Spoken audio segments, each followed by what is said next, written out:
Hey, what's up, everybody? I am LaRon Dawkins, and this is the first episode of Boss Rush After Dark. Yes! Hi, how's it going? Alright, so, right now, tonight, we decided the best way to kick off Boss Rush After Dark is to have the crew from the Boss Rush podcast here. So, please, welcome to the show tonight, the one, the only, Stephanie Klimov from the Boss Rush writing team. I really, really, really regret drinking that Rockstar Energy drink. You're stuck. You're stuck, though. Hi. What's up, girl? What's up? And also, tonight with us is, you know him, you love him, it's the leader of the Boss Rush Network, Mr. Corey Derrick. What's up, man? Hello, it's me. I'm coming off of a toilet tragedy that will say nothing more. You're just gonna leave it at that, huh? Yeah, use your I don't know. You imagination, might want to Laura. specify who is having the toilet. Yeah, No, who's toilet I tragedy? know. I was trying to be fun and funny and kick the show off right, and you guys ruined it. So, my daughter is having a potty crisis, and we were trying to encourage her to use the big girl potty for poopy time. No. I feel We should have a segment called Poopy Time. Poopy time.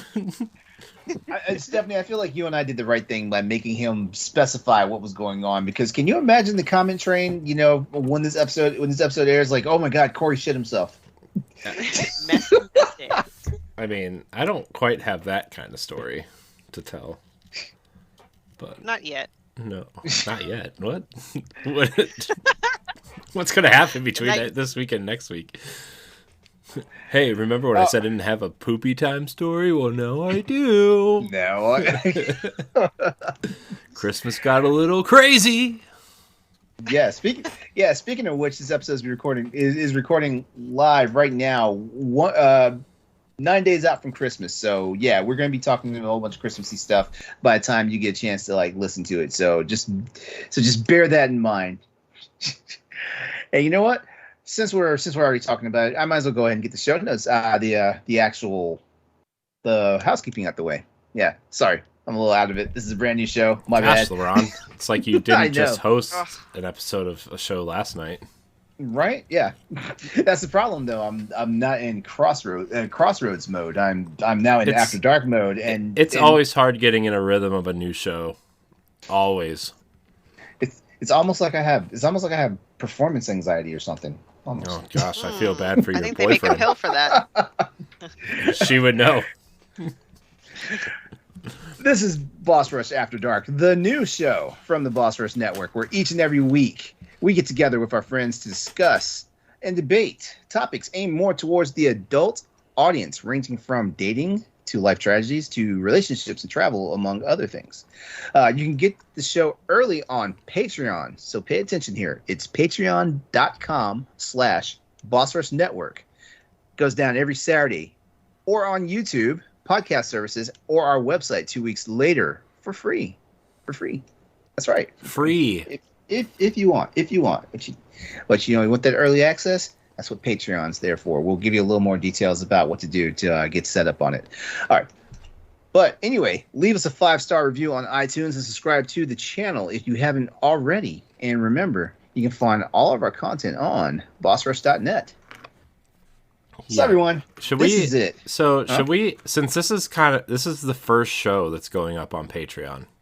Mm-hmm. This is like the first bonus content thing. Should we address Patreon in this episode just for people? I mean, I think we're gonna. I feel like we should. We should. I think, like LaRon said, we're recording this before Christmas. I think during Christmas break we're gonna record like a Patreon/YouTube trailer, right, for the channel, but kind of explaining what everything is and the perks and everything. But this is the first show going up on Patreon, and so our goal with Patreon is not to hide anything behind a paywall. Everything will be available for free. This is just a way if you want to support the Boss Rush Network. We have a big community. We have a lot of people who listen. If you want to support us and allow us to make the product better, all of the money will be funneling back in to make the shows better. And if you want to support us, you can. There's a bunch of different tiers that you can subscribe at.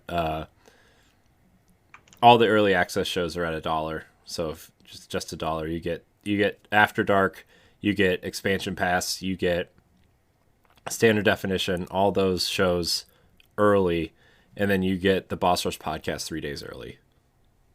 So yeah, we're not like Nintendo and that Loftwing amiibo. No, we don't do paywalls. Yeah, somebody's still salty about fast traveling in Skyward Sword. Wait. How salty are we talking? Like half a salt shaker, it seems like a mountain. I don't know. Jeez.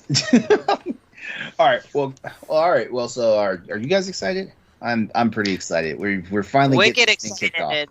We're finally getting this thing kicked off, and Stephanie's hopped up on Rockstar right now. She's thrilled.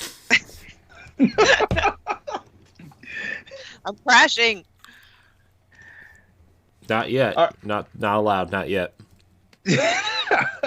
We still have like 45 minutes to go. Yeah. All right. So just as a disclaimer, so with Boss Rush After Dark, like I said, we're gonna be talking about more adult oriented stuff here. It doesn't mean we're gonna be all sleazy and everything, but I mean, like someday we will, but not today. If you're easily shocked, yesterday. Yeah. Okay, we are today. I lied. I forgot about the. Yeah. Okay. My topic. Oh yeah, we can't wait. As a matter of fact, you're going to be up first, but I want to just get this out here so the audience knows, like, if you're shocked or easily offended, like, I would say you might be in for a bad time here because unlike the other content that Boss Rush Network produces, our shows like Crossroads, our shows like Nintendo Power Block and stuff like this. This is a different machine here. Mm-hmm. So just expect the unexpected, but also expect this is the chance for us, like the host and the crew of all the various Boss Rush affiliates and everything. Like, this is our chance to like unwind, let down, be ourselves. Like, throw off the facade sometimes. I mean, technically the facade's always there, because we're nerds and we're gamers for the most part, but at the same time, this is us, and more not so much our natural element, but this is us, as we normally are when we're not being content creators / influencers. So there you go. Yes, that is me, the influencer. Oh, you influenced a lot. That's why I'm a part of Boss Rush. Don't even. Nope. To be fair, Ed found you, not me. Ed found me, yeah. Yeah, but you did not deny him, like, hey, when Ed's like, can we keep him? I mean, I did. I do that to I do say that a lot. Can we keep him? I said that about Celeste too. There's like a very clear moment when Ed and I were like, she needs to do stuff with us. Can we keep her? When you read it, it sounds kind of creepy, but it wasn't intended that way. Like sometimes when you're like, you get really excited about something, you say something, and then you kind of instantly regret it, but it's just out in the world now, which is probably the baseline of what this show's gonna be. Especially when you put it in the context of like where we're at and right now in our society, the Me Too era, and all that stuff. Yeah, like sometimes you don't want to make it sound like you just objectified like a member of the opposite sex for in a professional setting. This is not the time for me to say I'm proud to be a white guy who said he wanted to keep a woman.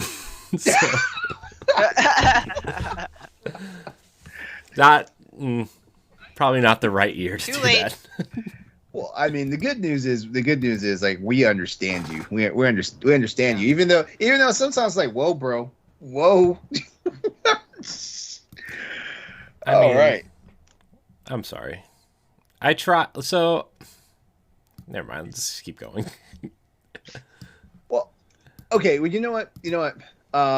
Real quickly, just so people kind of understand where we're coming from. Because Corey, you've had to give this speech a few times, like this past year, about how we treat our fellow colleagues and stuff like that. Just real quick, just so people don't think we're off the rails. Just go ahead and let them know real quickly what our policy is before we start going off the rails. Oh yeah, as this show is scripted to do. So I'm not like gonna be one of those people that like shuns people for believing what they believe in, but like all I ask here about if this is your first experience with Boss Rush, well, sorry, I guess, but welcome. I just want to reiterate that like we are building a community that respects people and their beliefs and who they are, and we want to build something positive and inclusive. And I know that in the video game world that means something totally different than what I kind of want it to mean, really. But like inclusive as in everybody gets along, everybody works together, everybody respects each other, who they are, no matter what their skin color or their sexual orientation or their anything else that that there's a lot of people who identify as different than quote unquote what society deems as normal, right? And so I mean I'm a straight white guy, right? Surprise. I mean, if you're watching me, hello, hi, white, clear, actually. What was that ghost name? Ghost Gary from the game. Gary. Oh no, don't. No, you're nowhere as hideous as that guy is. So there was a point at when Boss Rush started, I wanted to surround myself with people who were different than me, to gain different perspectives, to learn about people who are different. Laurent, you are a ex-military bisexual black man. That is a very cool thing. Stephanie, you are part Chinese and you are a woman, and that's very important to me as well. So like I wanted to surround myself with people who were different, and for like mostly like selfishly, I guess, like a learning perspective, and to gain different pieces of knowledge from people and their experiences. And as long as everybody can respect that. Now, granted, there's a lot of straight white guys that work with us too. I'm not like, I'm the only one, but I just want to reiterate that it doesn't matter who you are or where you came from or what you believe in or who you love or choose to date or choose to be as a human. If you are different from me, I want to learn from you. But ultimately, if you're good at what you do and you respect everybody else that we're working with, then I want you here as well. And that's what we're building. That's the community we're building. A positive place for everybody to, our motto is be you, be more, be better. And I want that. I really hope everybody takes that to heart when they join our community, when they want to collaborate with us, when they want to be on a guest on our show. Like that, it's everywhere. That motto is everywhere, and it should be. And it shouldn't just be a motto. It should just be how life is. But unfortunately, it's not. But as small as our community is, I feel like our community has done a good job of living up to that mantra. And every person that can be a better person is another person who's not a shitty person. And that's what we're doing here. Now let's be shitty assholes on the show. No, I mean, this is a show that we've wanted to do as a concept for a long time, and we're finally doing it just because, like, not that I don't love games and the nerdy stuff that we talk about, but like Laurent said, like, sometimes you just gotta step away from that and be a human being for an hour or so. And that's kind of where we're going to be here too, is like, okay, well, we've all been through different things. What are these different things that we've been through? Or, what are the challenges that we've had to overcome in life? Or, I almost kind of want to. When I first kind of conceptualized the show in my head the first time, I was like, let's do like an adult-oriented show. This was before you were here, Laurent, and it wasn't called After Dark at that point. But okay, I was like, well, there were a couple podcasts where people would use their life tragedies as like a therapy type thing to like kind of just talk out their problems, and they turned it into like a comedy show about their problems, and it was really good for a while. And then they grew up, and it wasn't. And they became like, life-loving people, and their problems went away, and then the show kind of lost its meaning. But like, I thought about doing that, but in a way, this is kind of what I see the show as. I know it's not always going to be that, but like, there will be topics on here that, will bring up bad times in people's lives, and sometimes it helps to talk about that kind of thing, too.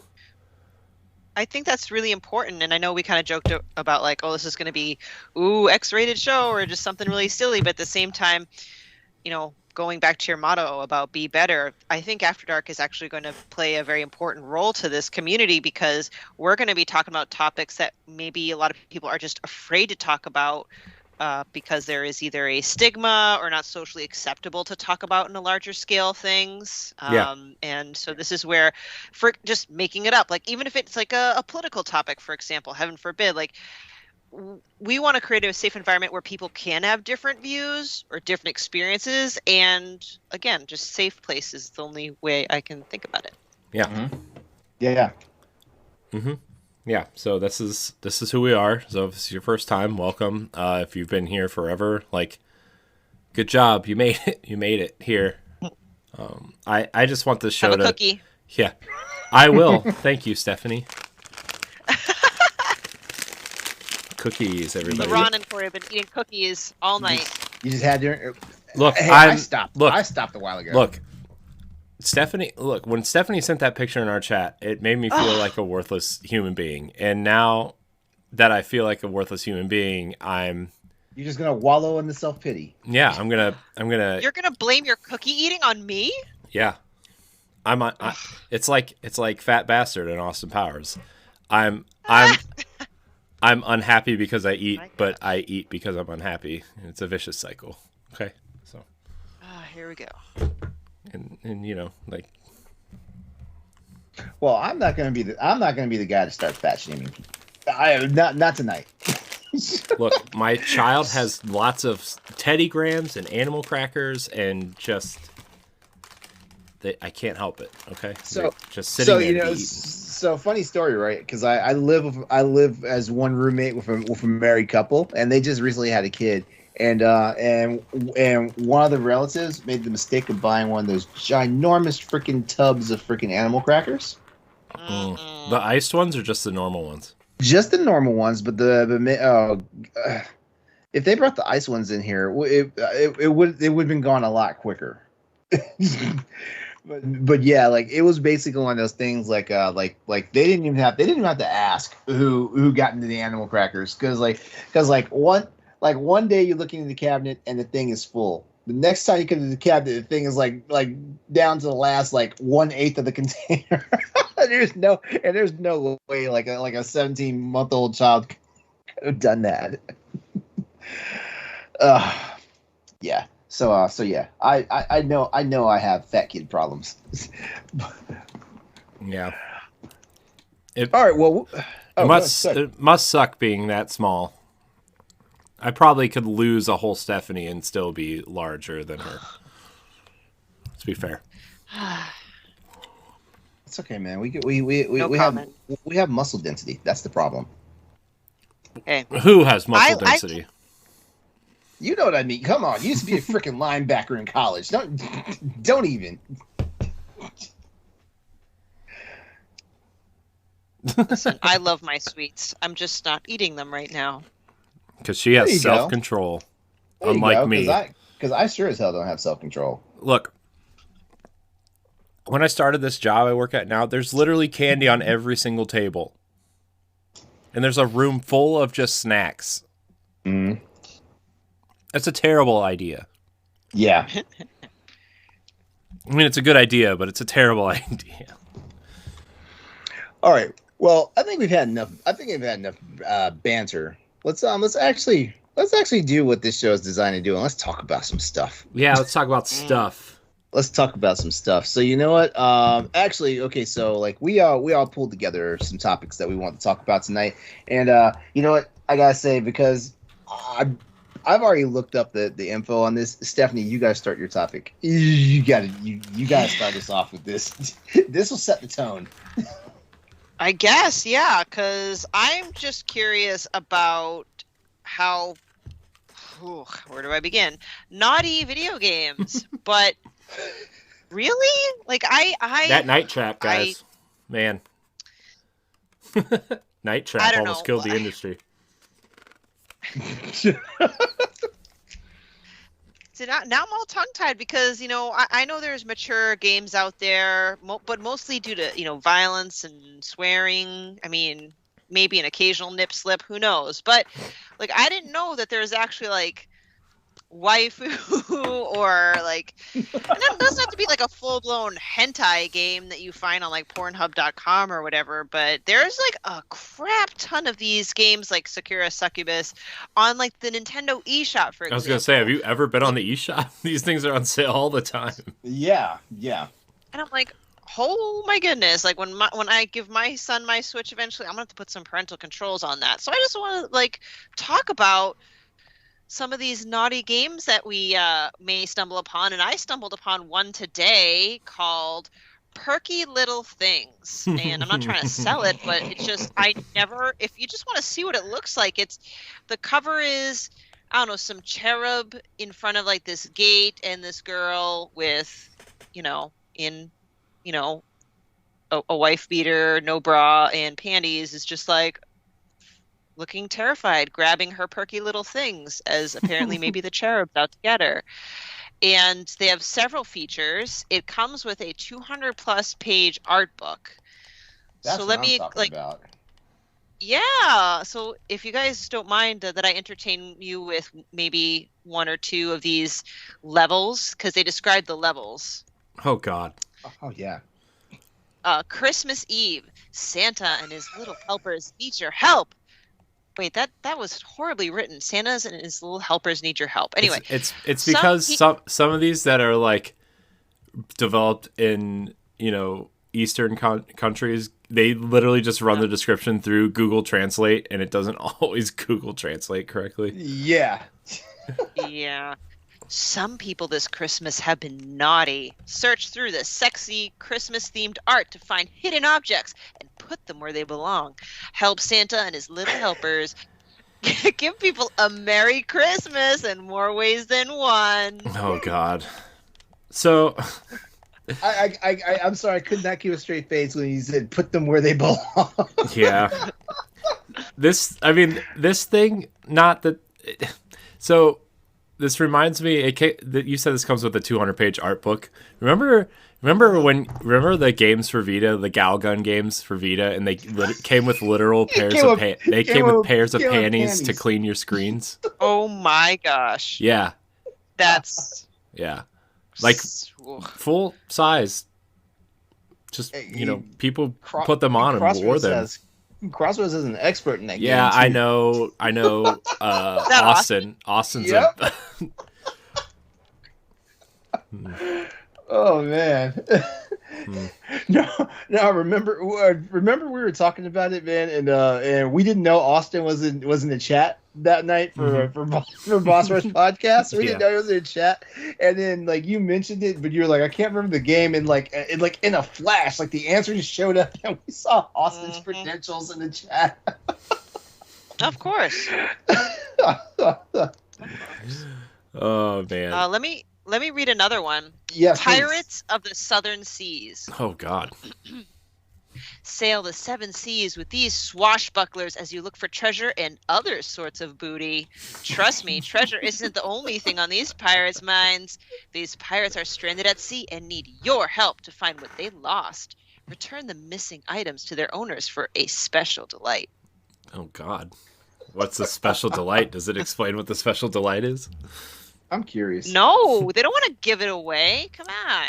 No, you have to find stuff for them before they give it away.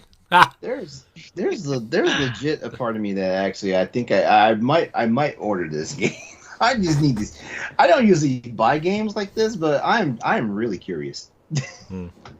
Right? That's a ballsy title too. Like there's no I don't know. There's no way around perky little things. I'm sorry. No. Like I mean, even like the screen caps for some of the stuff in here. Like I mean, we have two male centaurs that are half dressed, and I don't mean half dressed the way you guys know centaurs to be.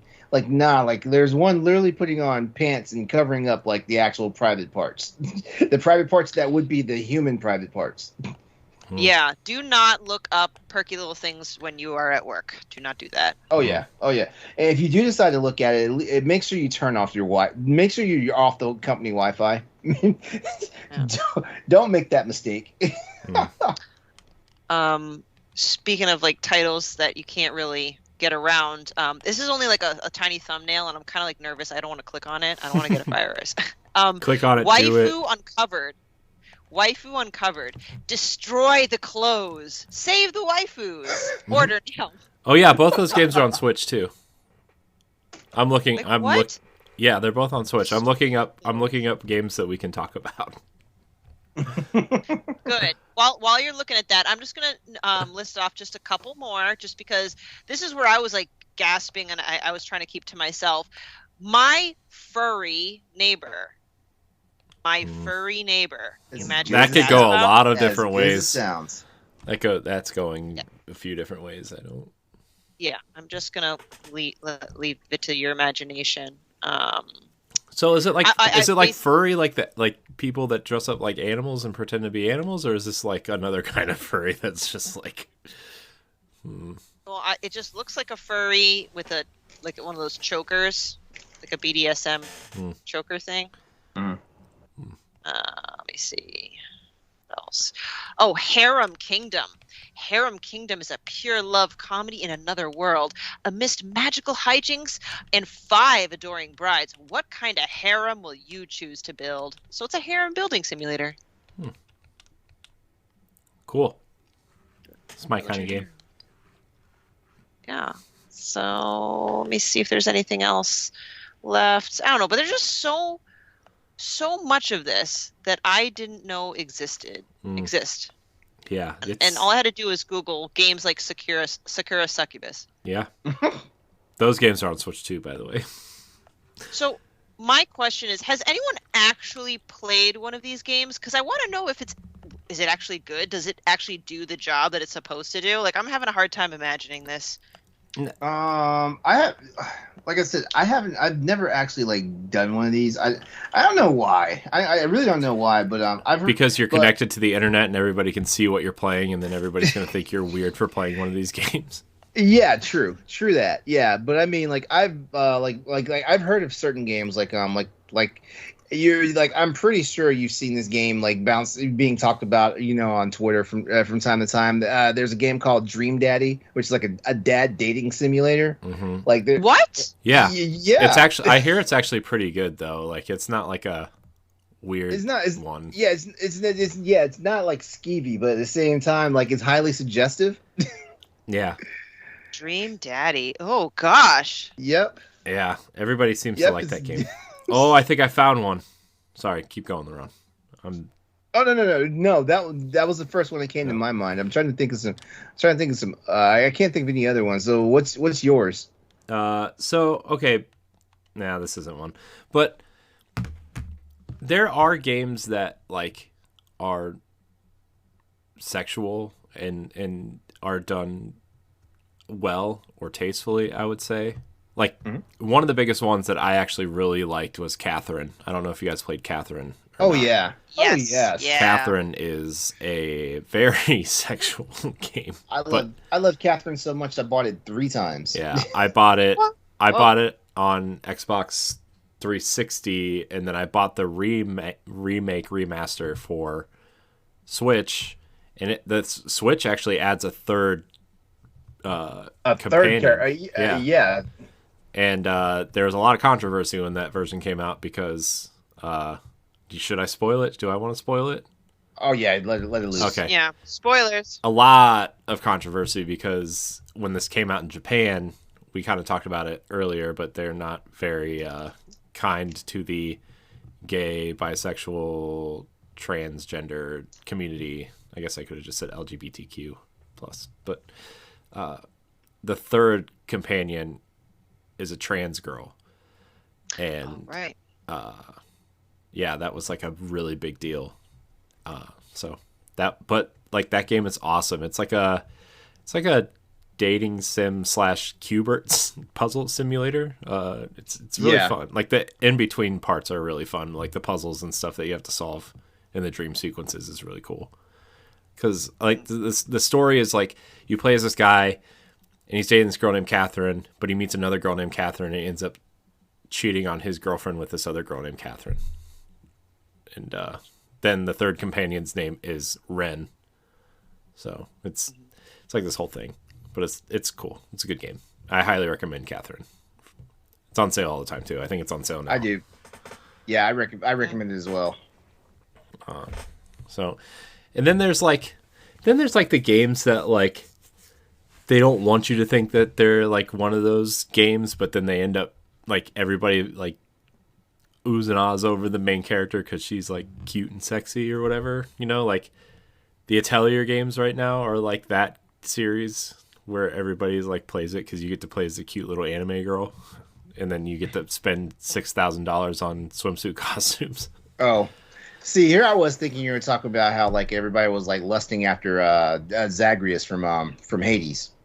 Oh, I mean, I haven't played Hades because it's a roguelike and I refuse. But sorry, I bought it because I like the studio and I want to support them, but I refuse to play Hades because it's a roguelike and I don't like roguelikes. Sorry. But then you got games like Tower of Waifus Mm-hmm. and Hentai versus Evil. Hentai versus Evil. Yeah.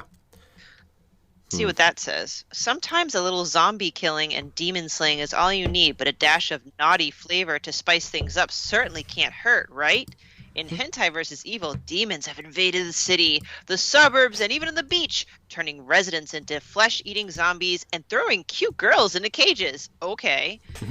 It's time to stop the madness. Rescue those girls. Have them join your ranks as you take down the source of evil in a rain of bullets and look good doing it. Huh. Make sure no waifu gets left behind. Yeah, don't want to leave away any of the waifus. You don't want them to get eaten by zombies. Right? It's terrible. So I'm trying to find this one that was on sale like a couple weeks ago that I actually made fun of with might have been Ed.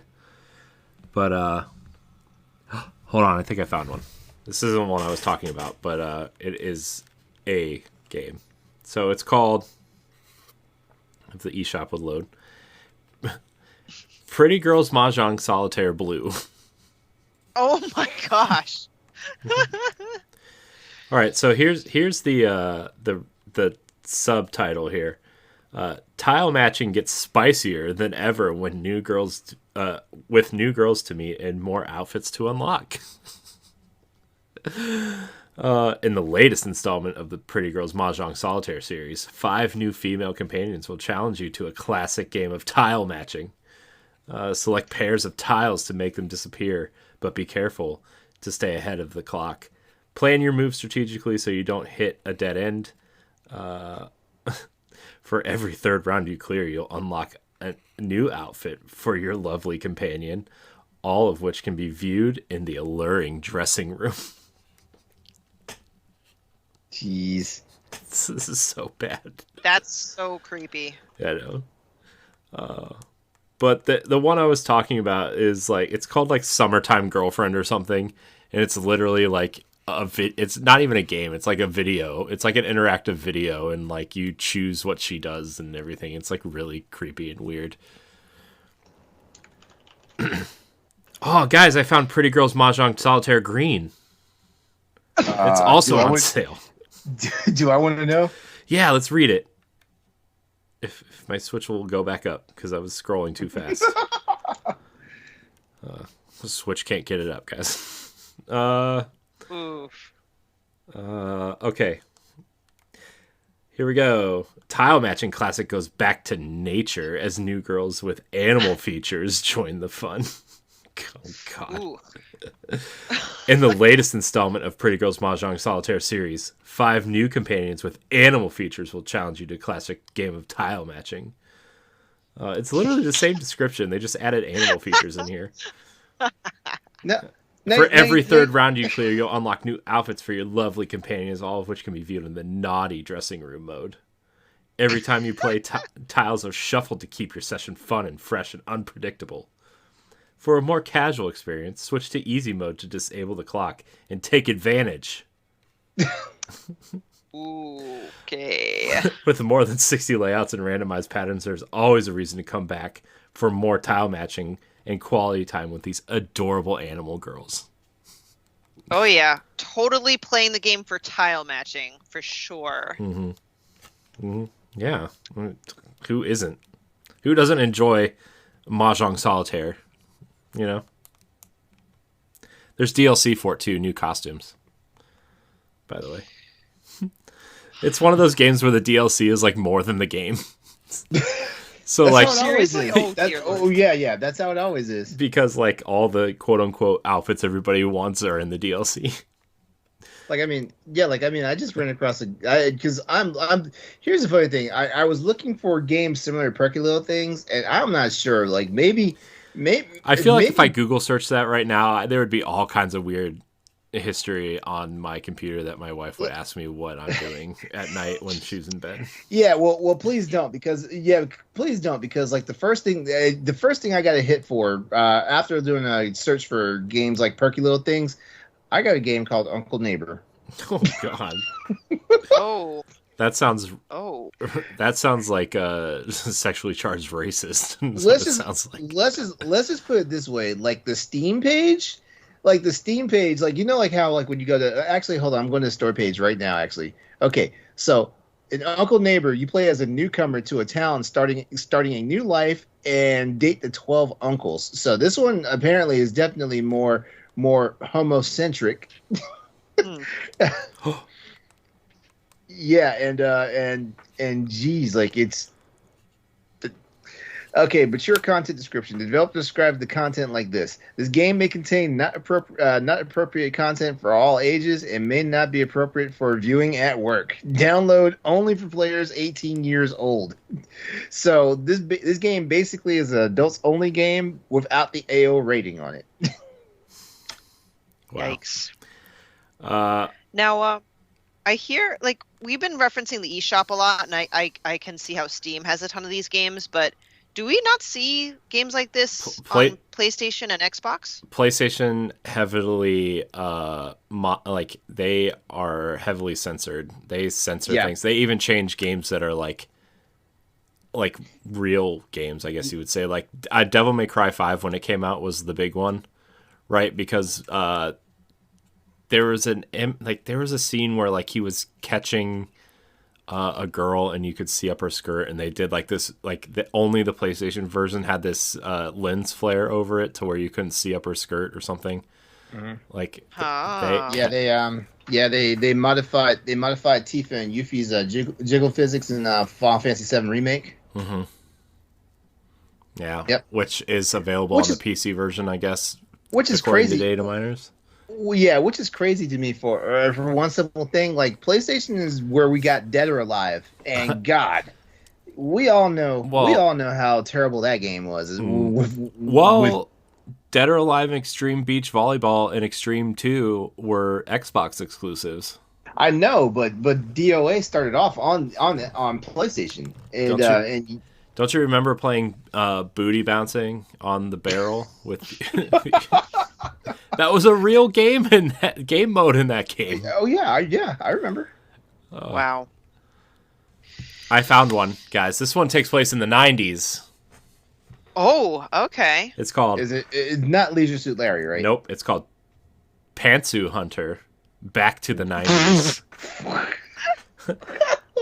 Our game is supposed to give you this wonderful feeling of pure and undisputed romance and to dip you into this beautiful nostalgic era. Share a heart-to-heart talk, watch a movie together, take a bath. remove a computer virus, help a girl in a tough spot, and, if you're lucky, find the love of your life using the color pattern of her panties. That Well. There's more. Pantsu Hunter Back to the 90s is an adventure game with point-and-click elements with a risk of swift loss that tells the story about a guy looking for love renovated in a nostalgic 80s and 90s anime style. Kenji Kojima, a young and able enthusiast, that's all it says, a young and able enthusiast, leaves his home province to attend university in the capital. Without the help of his parents, it's difficult to live and study, so he begins learning different occupations until he eventually becomes a true handyman. However, academic qualifications aren't his priority in life. It's to find true love. Unfortunately, it's not that simple. To his aid have come the most unexpected of all things, panties. wow. There's more. More? Kenji has learned how to identify a girl's personality by her underwear. And he'll meet 4 girls on his way. A playful sweetheart, a pretty tomboy, a shy introvert, and an icy beauty. Can he eventually find his true love? Features. You ready for features? Features. Yes. Bring it. Nostalgic and unique 80s and 90s anime-like style. Animated backgrounds and female character faces. Original soundtrack created by an old synthesizer. English voice acting. 18 pairs of panties to add to your collection. Oh, shit. And a variety of unforeseeable endings. Be careful. 9 extra scenes disclosing the heroine's past. Well, this game really rewards you for playing it. I'll say that. It's $9 on the eShop right now. I just found it. Wow. Brought to you by Sometimes You. Oh man, this is the best topic we've done, I think, on any show.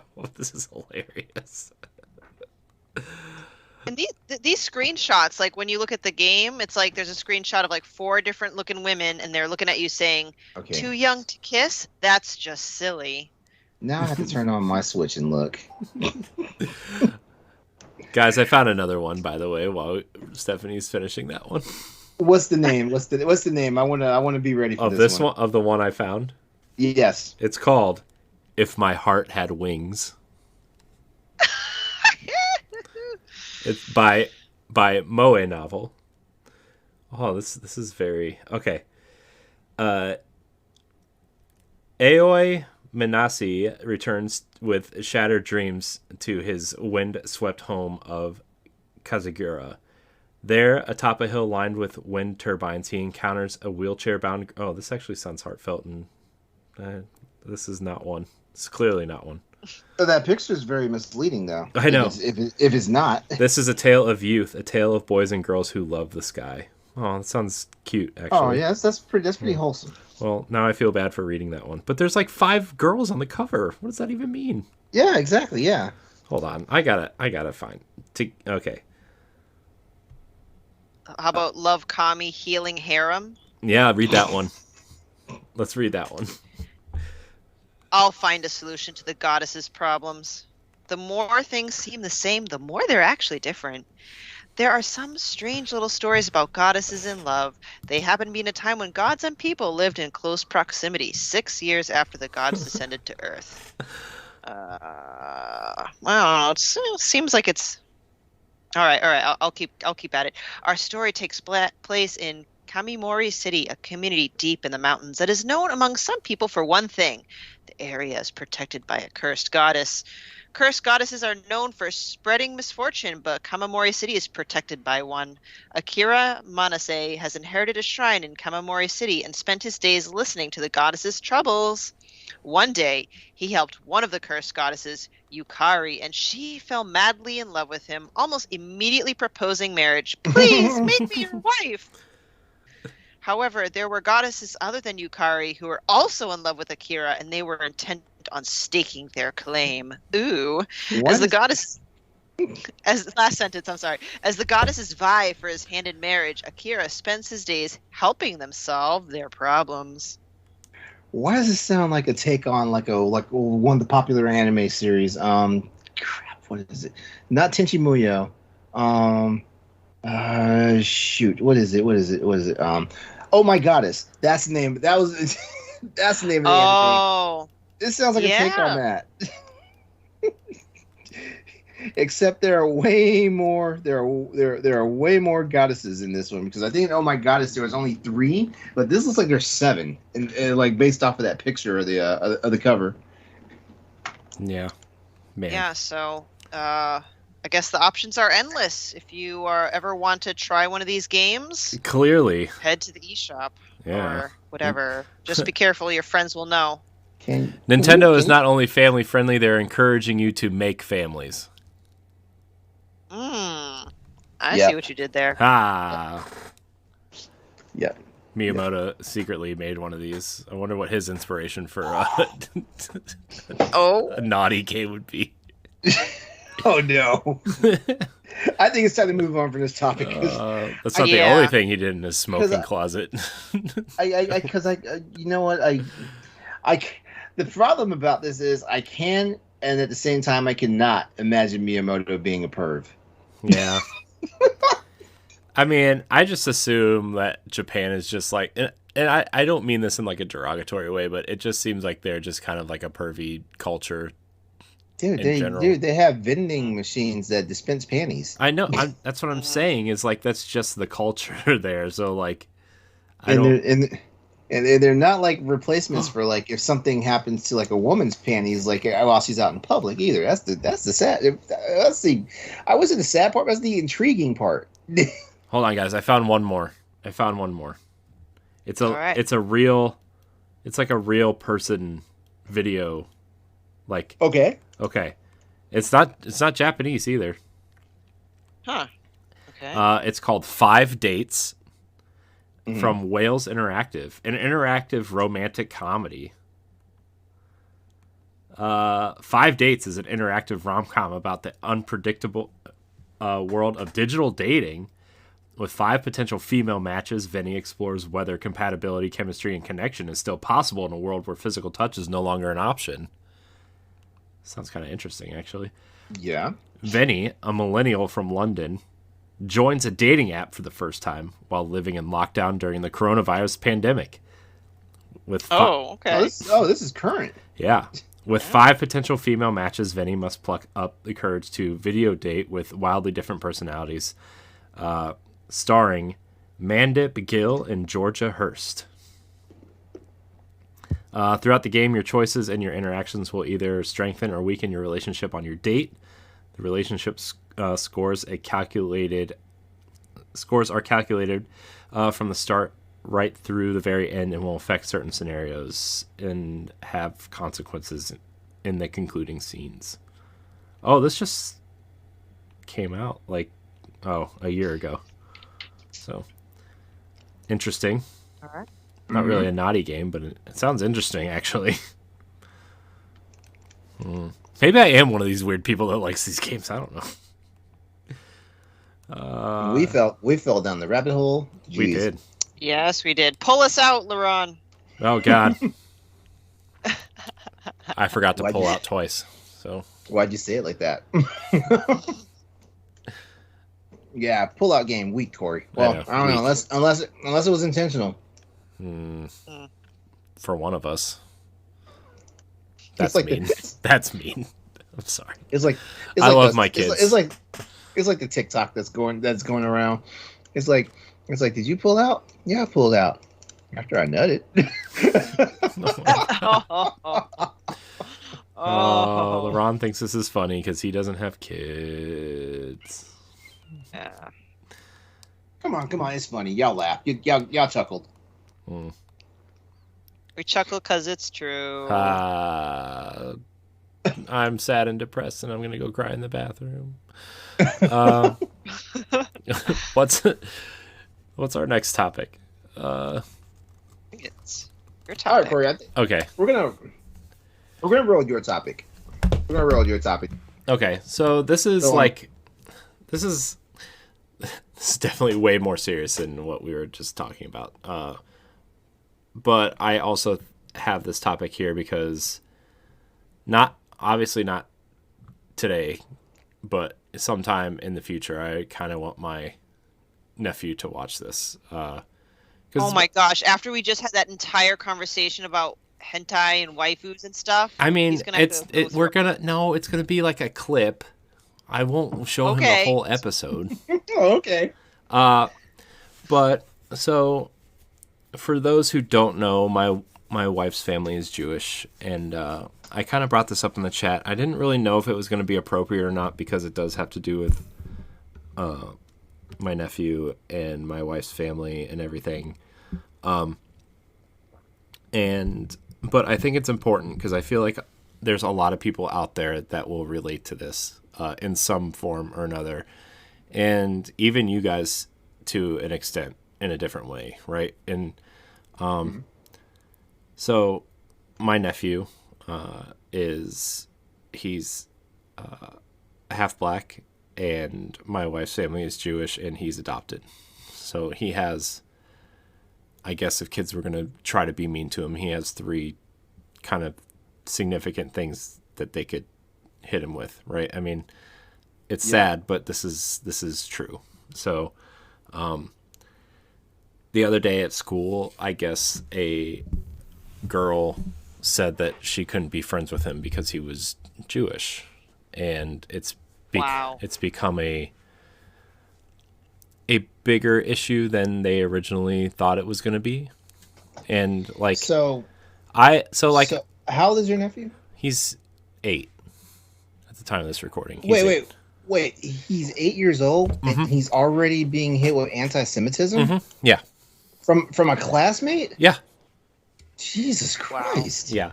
And like this is why I didn't know if I wanted to bring this up or not, because he's so young, and like talking about children on a podcast, especially ones that are related to you, it's a difficult conversation, but I think it's an important one. And like I've always been worried that him and his brother were going to get hit with the racism first, right? That was always my fear for them.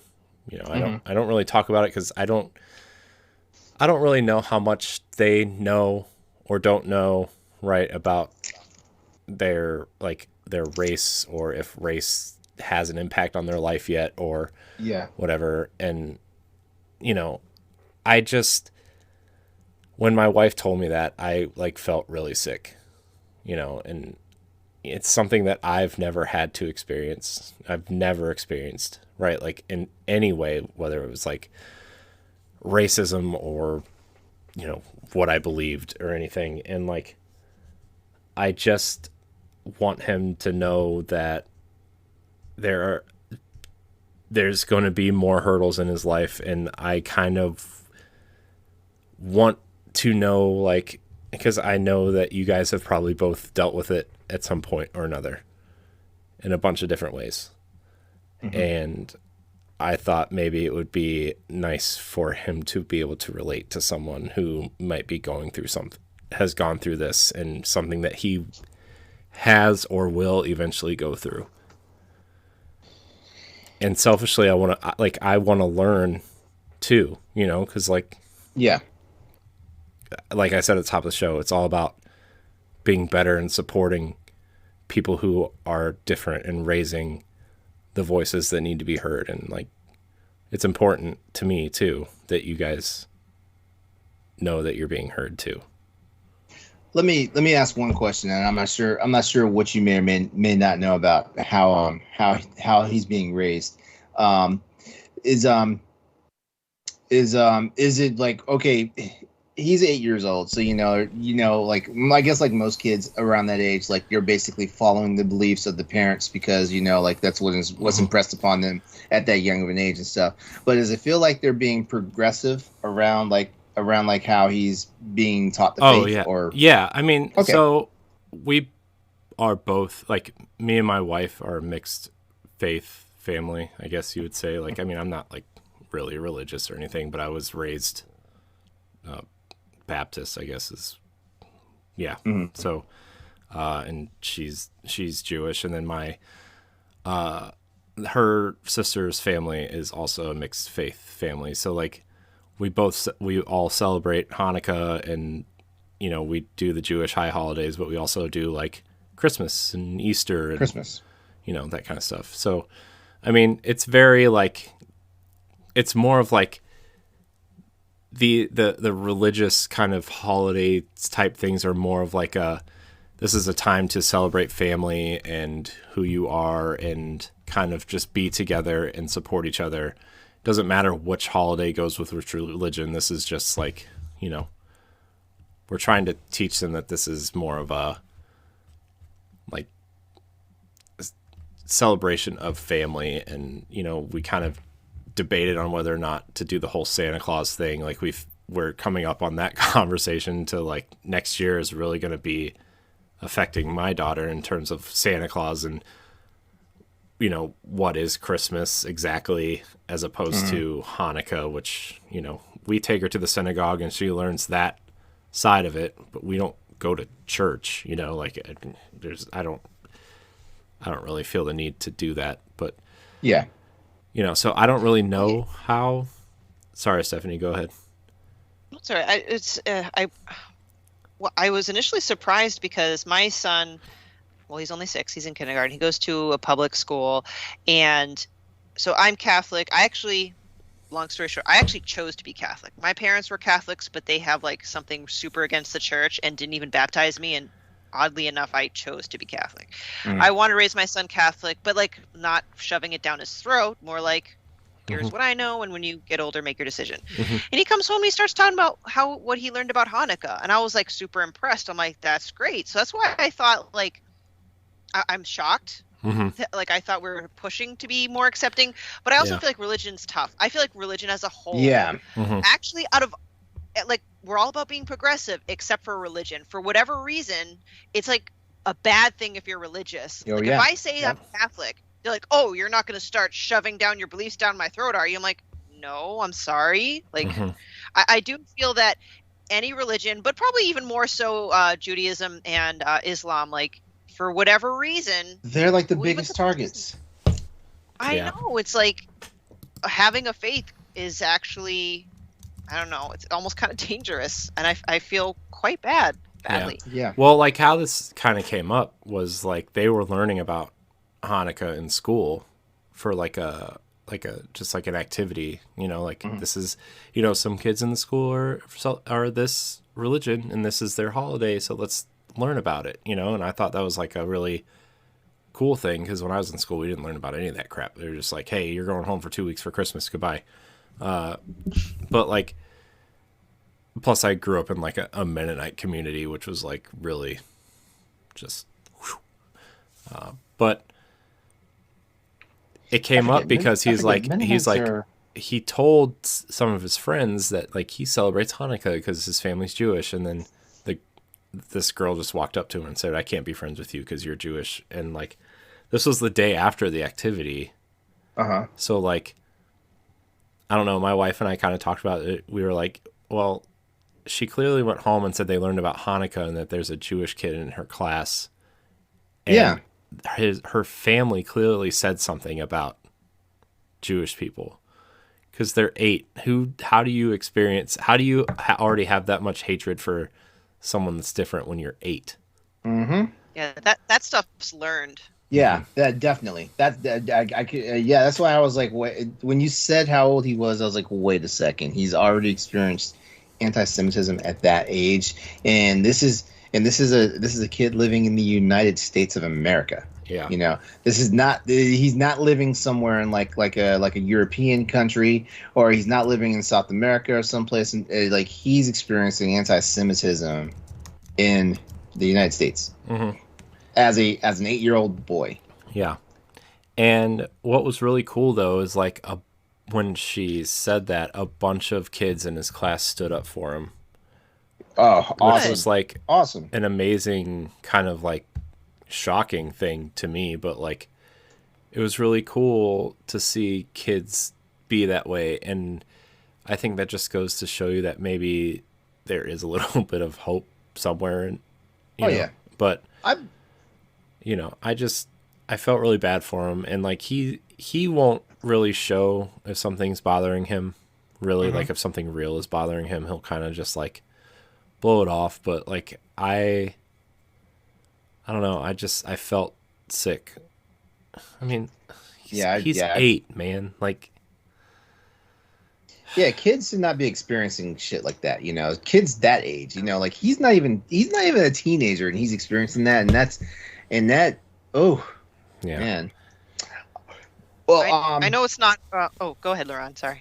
Oh no, I was gonna say to answer your earlier question about like what can we say, or is there a good thing to say to him?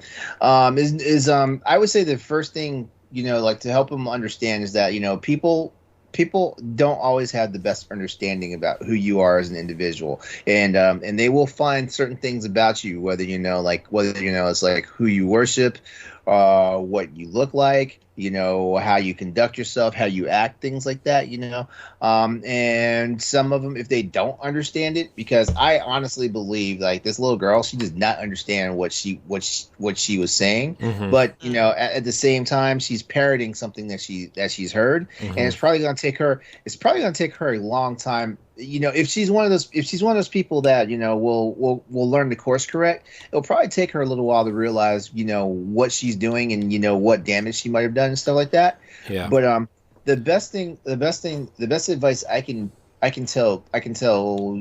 would give you to tell your nephew is if he sees someone point out what's different about him versus everybody else, he should embrace his differences, because you know what, America's built on diversity. We are the great experiment as far as a social society goes and stuff like that. And we as a country, based on our very beliefs as a country, we are here to celebrate everybody's differences and everybody's individuality, even though we see some of those shitty laws happening and coming up, and it seems like every week the freaking Supreme Court is in the news because they're having to weigh in on someone's fuckery, Yeah. and things like that. Now, sure, right now the Supreme Court is kind of engaging in the fuckery as well, but at the same time, honestly, the best thing you can tell your nephew is, just be proud of who he is. There's nothing he should be ashamed about as far as who he is when it comes to his religious beliefs, what his family does, things like that, and who he is as a person. What that little girl said to him, that's her mistake. And, hopefully she will learn from that will realize and learn from that mistake. But I have a feeling that it's a family thing that's going on with that little girl. So it's probably gonna take her a long while to figure things out, or she may already be learning a lesson based off the fact that classmates stood up for him. And, because one thing I like about observing, because I observe a lot of the younger generation. One thing I love about it is kids have a cause, they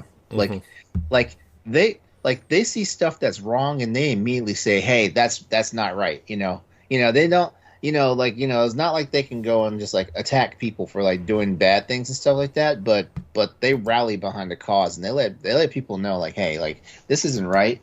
Don't do this. Don't do this. We're not going to accept this. And we don't care if you're some 96-year-old dude, that's waving a swastika on your freaking front lawn and stuff like that, So I think he's got a good peer system, but definitely as one of the adults in his life, just reinforce that there is nothing wrong with him. And that would be the biggest and the best message you could give him, and it will also help shape how he deals with the stuff in the future, because it breaks my heart to hear he actually experienced this.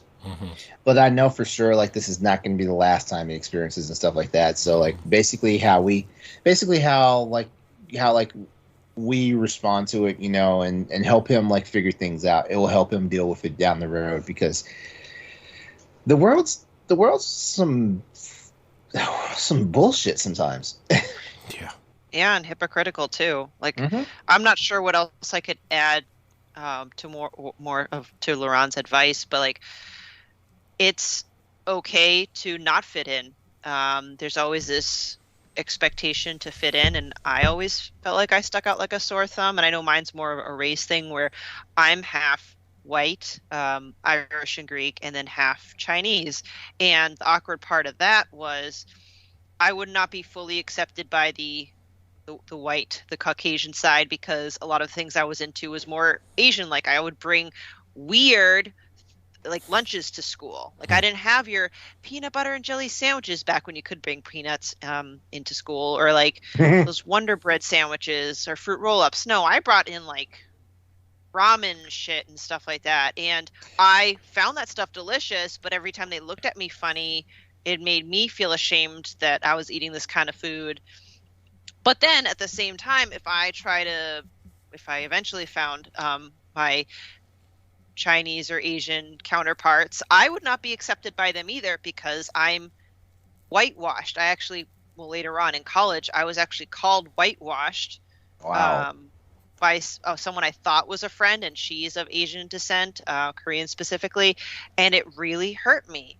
And like, it felt weird because I wasn't accepted by either of them. But I guess my advice would be, find your tribe. You will eventually find your tribe, because I ended up making friends with a bunch of people, and I joke about it now. I call my friends mutts. We're all mutts, and I honestly feel like I have a really great perspective on life because I come from diverse backgrounds. So maybe for him, it's, you said he's like half black, right? And like, being adopted. So like, he's going to be able to grow up with a very unique perspective. And I feel like I've grown up with a unique perspective because I was forced to not be able to fit in. It's sad, but I don't know. Now I'm trailing off thinking about all these memories. Well, I mean, that's what this show's kind of about, right? Is like, not obviously not this subject related, but there's going to be times on this show where I bring up stuff and I will probably cry on this show once or twice, at least, maybe in the same show. But he's a good kid, and he does his best. He's very friendly. He's very nice. He's very energetic, and I just want to tell him, like, I'm proud of who he is, and he has a good support system in his family and us, and his big thing right now is like he wants to make YouTube videos. Like, he knows that we do stuff on YouTube, and like, I told him that maybe one day, like, we would do like a Boss Rush Kids thing, and like have him, like, anybody that has kids or whatever would do like a kids podcast if they wanted to, or like he wants to make a YouTube video for us one time, just do it, who cares? But like, I know he looks up to us, because he's not allowed to watch us because we don't use kid appropriate languages, but I know he watches us because he said things that make me know that he watches us. Right? You know what I mean? Like he'll try to skate around that he watches us, like, oh, someday I want to watch your YouTube channel, and then like within the same paragraph he'll say something that we did that week or something, or like a week or two ago, and I'm like, you have been watching us. I know you've been watching us. He's like, what? No. I'm like, yeah.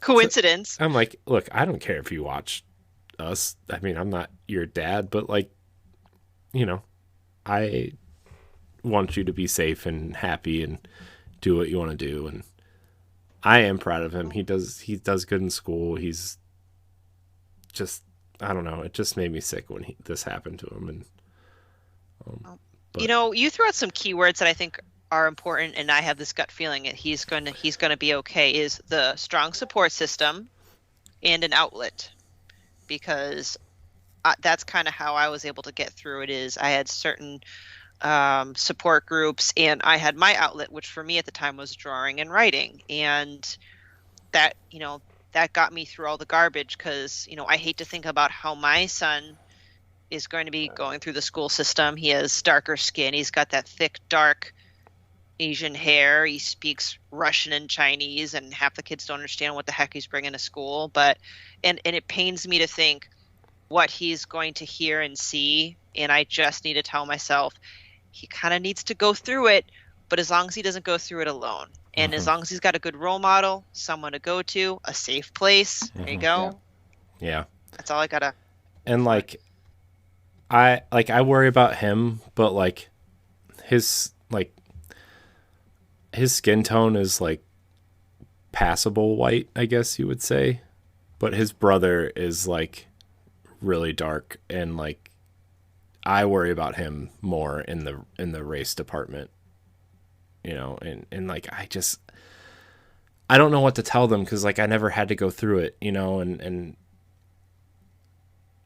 it just hurts to say that I can't help them, but like in a way, like this will help someday in a context where we're not talking about anime girls wearing bikinis shooting each other with panties, right? Like, I mean, like I want to show them the segment at some point, and like when they're older, and be like, hey, look, I know you guys are going to go through some stuff, but we did a show about this, and I want you to know that you're not alone. You'll never be alone. If I can't help you, I have friends that can help you and be there for you, and in a way that, there's a support system. So. Yep. And we've made it, right? Like, yeah, I know, I'm sure, Laurent, you've been through some shit, and I've been through some shit. And let me tell you, I've never been more proud to be Asian. I've never been more proud. Oh yeah, like everything that I fall under the umbrella of, Black, LGBTQ, like I've made it. Like, I don't want to use the cliche "it gets better," but it does get better. But there's always going to be some stumbling blocks and some challenges and stuff like that. And like just rise to the cause. Like show people your best self, and show them that honestly you can be better than whatever bullshit they throw out at you. Yeah. So, Derek, if you're watching, because I know you're going to sneak this someday, but I'm proud of you. Don't ever be ashamed of who you are, whatever situation you find yourself in. Just don't be ashamed of who you are. Be proud of who you are, because we're all proud of you. Yes, we are. So,